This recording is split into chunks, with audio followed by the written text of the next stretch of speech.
광역단체장들의 제안과 화답을 바탕으로 광주 전남 통합이 주요 의제로 떠오르고 있습니다. 하지만 지역에서는 시기적으로 적절치 않다는 의견들이 많습니다. 전라남도의 코로나19 발병 빈도가 전국적으로 보면 낮은 수준인 것으로 집계됐습니다. 걷잡을 수 없어 보였던 광주의 확산세도 다행히 한풀 꺾이는 분위기입니다. 방역 시스템 내에서 관리가 가능하다고 판단됩니다. 반려견 천만 시대, 지역에서도 반려견을 둘러싼 사건 사고들이 잇따르고 있습니다. 세 마리가 저를 둘러싸기 시작한 거예요. 그때는 또 충격을 너무 받아서 법적 분정에 이르는 사례까지 이어지면서 제도적 보완의 필요성이 대두되고 있습니다. 여수 순천시 의회가 오늘 동시에 임시회에 들어갔습니다. 여수는 별관 증축을 둘러싸고 격돌 조짐을 보이고 있고 순천시 의회는 댐 방류기관에 대한 감사 촉구의 뜻을 모았습니다. 여러분 안녕하십니까? 여수 MBC 뉴스데스크, 오늘은 지역에서도 끊이지 않고 있는 반려견 관련 사건과 논란 보도로 시작합니다. 반려견 천만 시대, 개물림 사고가 잇따르는가 하면 반려견 위탁을 둘러싼 분쟁과 갈등도 이어지고 있습니다. 네, 우선 견주들이 좀 더 책임감을 가질 수 있도록 관련 법을 강화할 필요가 있다고 하는데요. 먼저 조희원 기자의 보도입니다. 종아리에 검붉은 멍이 들고 이빨 자국을 따라 딱지가 앉았습니다. 지난달 25일 반려견과 산책을 하다 만난 이웃집 진돗개들에게 물린 상처입니다. 놀라서 이 강아지를 잡아 당기고 안고 이러고 있는데 세 마리가 저를 둘러싸기 시작한 거예요. 그리고 그 세 마리 중에 한 마리가 제 다리를 물더라고요. 2주 정도라고 일단은 얘기를 했는데 추후에 염증이 더 생기거나 하면은 진단이 더 늘어날 수 있다고. 문제는 이 진돗개가 사람이나 반려견을 공격한 건 이번이 처음이 아니라는 겁니다. 지난 6월에도 이웃집 푸드를 물어 뼈를 접합하는 대수술을 받고 2달 동안이나 치료를 받아야 했습니다. 오른쪽 눈의 시력은 아직도 돌아오지 않은 상태입니다. 그 큰 강아지들 무리 속에 얘가 3마리 속에 얘가 파묻힌 거예요. 저희 강아지를 3시간 넘도록 수술을 한 거예요. 지난 7월 부산에서 대형견인 멜러뮤트 2마리가 50대 여성을 물어 전치 3주의 상해를 입히고 서울에서도 맹견종의 로트와일러가 소형견을 물어 죽음에 이르게 하는 등 개물림 사고는 끊이지 않고 있습니다. 소방청에 따르면 최근 3년 동안 개물림 사고로 구급 이송된 건수는 매년 2,000건이 넘습니다. 통계에 잡히지 않는 경미한 사고까지 고려하면 개물림 사고는 더 많을 것으로 추정됩니다. 그러나 개물림 사고를 예방하기 위해 외출 시 입마개 착용이 의무화된 견종은 맹견으로 지정된 5종뿐이라 전체 반려견의 1%에 불과합니다. 동물보호단체는 적어도 가해 이력이 있는 개에게는 입마개 착용을 의무화해야 한다고 주장합니다. 한 번이라도 물었다거나 이렇게 사고가 났던 개들은 입마개를 착용하라는 지령을 내려주셨어야 되는 게 맞아요. 이미 이렇게 한번 물림 사고를 가해했던 가해견들은요, 재발 가능성이 굉장히 높아요. 하지만 현행 동물보호법상 맹견이 아닌 종의 입마개 착용에 대한 규정은 없어 법령 강화를 요구하는 목소리가 잇따르고 있습니다. MBC 뉴스 조희원입니다. 반려동물을 맡아주는 여수의 한 애견샵에서는 위탁 반려견이 샵을 빠져나가면서 로드킬을 당하 숨지는 사건이 발생했습니다. 5년간 키웠던 강아지를 잃은 주인은 다른 강아지로 보상해주겠다는 애견 호텔 측에 또 한 번 상처를 받았다고 하는데요. 명확한 기준이 없다 보니 애견샵 측도 결과적으로 타격을 입게 됐다며 피해를 호소하고 있습니다. 계속해서 강소영 기자입니다. 얼룩무늬 털을 가진 개 한 마리가 케이지를 빠져나옵니다. 이후 호텔 출입문 쪽을 서성이더니 점프를 해 펜스를 뛰어넘습니다. 애견 호텔 관리자가 문을 열고 들어오는 사이 개는 건물 밖으로 빠져나갑니다. 지난달 초 최 씨 부부는 여름 휴가를 위해 5살 난 반려견 3월이를 여수의 한 애견 호텔에 맡겼습니다. 그런데 개를 맡긴 지 이틀 만에 부부는 호텔에서 3월이가 사라졌다는 전화를 받았고 1시간여 후 3월이가 차에 치여 숨졌다는 소식을 들었습니다. 3월이를 찾았는데 사체가 여러 번 차에 치였기 때문에 훼손 상태가 너무 심하다고, 그래서 자기들도 사체를 수습을 못해가지고 119 구조대가 와서 사체 수습을 했다고. 호텔의 도움으로 장례를 치른 뒤 최 씨 부부가 호텔에 요구한 합의금은 150만 원. 그러나 호텔 측은 코로나와 긴 장마로 영업이 잘 되지 않아 사정이 어렵다면서 50만 원이나 같은 품종의 다른 강아지로 보상해주겠다고 말했습니다. 최 씨 부부가 항의하자 호텔 측이 오히려 최 씨를 기물파손과 명예훼손으로 고소하겠다고 압박했다는 게 최 씨의 주장입니다. 그때는 또 충격을 너무 받아서 집에 들어가지도 않고 모텔에서 생활했었고요. 아직도 그 남아있으니까 다른 강아지를 대체해준다는 게 말 자체가 그분이 애견업계에서 그렇게 종사하시는 분이 그렇게 할 말은 아니라고 생각하고요. 애견 호텔 측은 사고 수습을 위해 최선을 다했으며 반려견 사고의 법원 판례를 고려해 합의금 액수를 제시했다는 입장을 밝혔습니다. 또 최 씨 부부가 해당 내용을 SNS에 퍼뜨리면서 정신적, 물질적으로 큰 피해를 봐 가게를 접을 상황에 놓였다고도 덧붙였습니다. 반려견과 관련해 한국 소비자원에 접수된 불만 건수만 매해 1,500건 이상. 지난해 4월 제주의 애견 호텔에서도 강아지가 탈출해 교통사고로 숨지는 등 애견 호텔 관련 사건 사고가 끊이질 않고 있습니다. MBC 뉴스 강서영입니다. 도내 코로나19 확진자 발생 비율이 전국 도 단위 가운데 하위 수준인 것으로 분석됐습니다. 전라남도에 따르면 오늘 3시까지 도내 코로나19 확진자는 해외 유입 33명을 포함해 모두 166명을 기록하고 있으며 전국 총 확진자의 0.74% 비중을 차지하고 있습니다. 또 전남 지역 인구 10만 명당 발생률은 8.90명으로 전북, 제주, 경남에 이어 전국에서 4번째로 낮은 것으로 나타났습니다. 전남 지역 확진자 가운데 격리 치료 중인 환자는 모두 96명이며 치료를 마친 격리 해제자는 70명으로 42.2%의 완치율을 보이고 있습니다. 고3을 제외한 전 학년을 원격 수업으로 전환했던 순천 지역 학교들이 오늘부터 등교 수업을 병행하기 시작했습니다. 순천교육지원청에 따르면 순천 지역 유초중학교는 전교생의 3분의 1, 고등학교와 특수학교는 3분의 2가 넘지 않도록 인원을 조정해 등교 수업을 실시합니다. 지원청은 지난달 29일부터 감염병 확산이 둔화돼 등교 수업을 병행하게 되었다며 앞으로 PC방과 노래방 등 청소년 다중이용 시설을 대상으로 방문 자제 계도 활동을 이어나갈 계획이라고 밝혔습니다. 광주시도 3단계에 준하는 강도 높은 사회적 거리 두기 조치를 2단계로 완화했습니다. 지난달 27일 이후 19일 만에 일부 업종의 집합 금지가 풀린 건데요. 그러나 종교시설과 목욕탕 등에 내려진 집합 금지 명령은 여전히 유효합니다. 김철원 기자입니다. 2.5단계라고도 하고 3단계에 준하는이라고도 표현하는 광주시의 강도 높은 사회적 거리 두기가 완화됐습니다. 광화문 집회에 다녀온 성림 침례교회 교인 등 이틀 동안 54명의 확진자가 무더기로 쏟아진 지난달 27일 이후 19일 만입니다. 연속 3일 지역 감염 확진자가 5명 이하로 줄어들어 방역 시스템 내에서 관리가 가능하다고 판단됩니다. 대형 학원과 공연장, 청소년 수련시설, 놀이공원 등 7개 시설의 집합 금지가 해제됐습니다. 해제가 되긴 했지만 운영 조건은 까다롭습니다. 300인 이상 대형 학원은 10명 미만으로 운영해야 하고 실내 골프 연습장이나 당구장은 2인 1조 이하의 경우에만 허용되는데 만약 방역 수칙을 어기거나 확진자가 발생하면 도로 집합이 금지되는 조건입니다. 해당 업종의 시설에서 확진자가 발생할 경우 업종 전체에 대해 집합 금지 조치를 하겠습니다.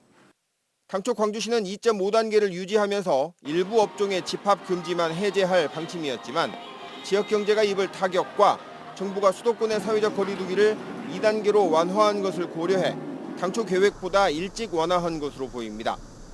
2단계로 완화했지만 목욕탕과 종교시설, 생활체육 동호회 등 14개 업종은 여전히 집합 금지 시설로 묶어놓았습니다. 광주시는 확진자 수가 지금처럼 안정돼야 사회적 거리 두기 2단계가 끝나는 오는 20일 이후 단계가 보다 완화될 수 있을 것이라고 밝혔습니다. 시민 여러분들께서 지켜주실 수칙만 지켜주신다면 지금 현재 한 자릿수로 유지되고 있는 이 감염 지속세를 유지할 수 있을 거라고 생각합니다. 도로 준 3단계로 올라가느냐, 2단계 이하로 내려가느냐를 판단하는데 이제 일주일의 시간이 주어졌습니다. MBC 뉴스 김철원입니다. 여수시가 추진하고 있는 본청사 별관 증축 계획과 관련해 의회 내부에서 찬반 의견이 맞붙었습니다. 본회의 10분 발언에 나선 백인숙 의원은 지역 균형 발전을 저해하는 별관 신축 계획을 철회하고 해양수산청 청사를 매입해 여수시 이청사로 활용해야 한다고 주장했습니다. 반면 강재헌 의원은 일부 정치인들이 분열을 조장하고 있다며 시민 불편 해소와 행정력 제고를 위해 청사 별관이 반드시 필요하다고 강조했습니다. 한편 송하진 의원은 침체된 여서 문수지구의 활성화를 위해서는 젊은 층의 인구 유입과 정주 여건 개선이 필요하다며 오래된 아파트의 재건축을 추진하고 교통체증과 주차난 해소에 주력할 것을 촉구했습니다. 여수시의회가 오늘 임시회를 열고 여순사건 특별법 제정을 촉구하는 건의안을 채택했습니다. 시의회는 건의안에서 여순사건의 원인이 됐던 제주 4.3 사건과 거창 사건, 노근리 사건 등은 특별법을 통해 진상규명과 희생자 명예회복이 이뤄지고 있지만 현대사의 비극인 여순 사건은 특별법 제정이 미뤄지면서 매듭을 짓지 못하고 있다고 지적했습니다. 의회는 이어 과거사법을 통한 진상규명에는 분명한 한계가 있다며 국회는 여순 사건 특별법을 제정하고 정부도 진상규명과 피해 보상에 적극 나설 것을 촉구했습니다. 순천시 의회가 댐 방류 관계기관에 대한 감사를 촉구했습니다. 순천시 의회는 지난 11일 열린 제245회 임시회 본회의에서 지난 8월 집중호우 당시 침수 피해가 발생한 것과 관련해 댐 방류 관계기관에 대한 감사원 감사를 촉구했습니다. 순천시 의회는 결의문을 통해 감사원의 책임 있는 감사는 물론 정부 차원의 피해 보상과 재발 방지 대책 마련을 요구했습니다. 이영란 의원은 5분 자유 발언을 통해 민간단체가 추진해 국가정원 내에 설치된 경도 주권 찾기 탑이 국가정원의 본래 취지에 맞지 않고 경도 주권 찾기 운동은 현 시장의 후보 시절 공약 사업으로 정치적인 의도로 비춰질 수 있다고 지적했습니다. 도로가와 주택의 사고 위험이 있어 보입니다.